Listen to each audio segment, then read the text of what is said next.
дегендер. Жарышам дегендер болсо,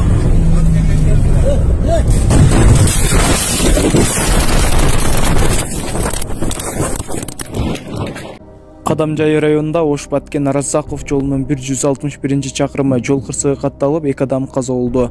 Бул тууралуу Республикалык жол кыймылынын коопсуздугун камсыздоо башкы башкармалыгынан билдиришти.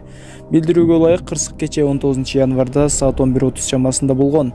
Анда Mercedes-Benz үлгүсүндөгү унан айдоочусу катуу ылдамдыкта бара жатып, рулду башкара албай, оор жол кырсыгына учураган. Анын кесепетинен айдоочу жеринде көз жумуп, жанындагы жүргүнчүсү оор абалда ооруканада жан берген.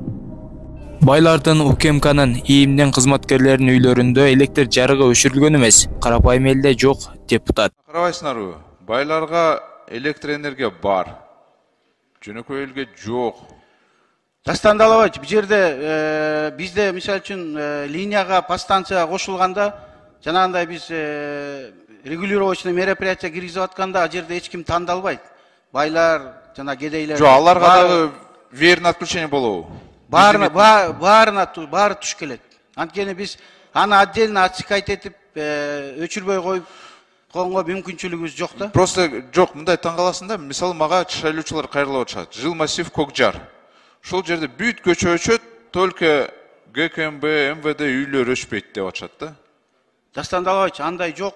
График менен 1 сааттан баары эле камтылып атат бүгүнкү күндө. Мага кайрылышпайбы, алар алдаган жок го. Бүт барына свет жок, алардыкы бар, жарык эле.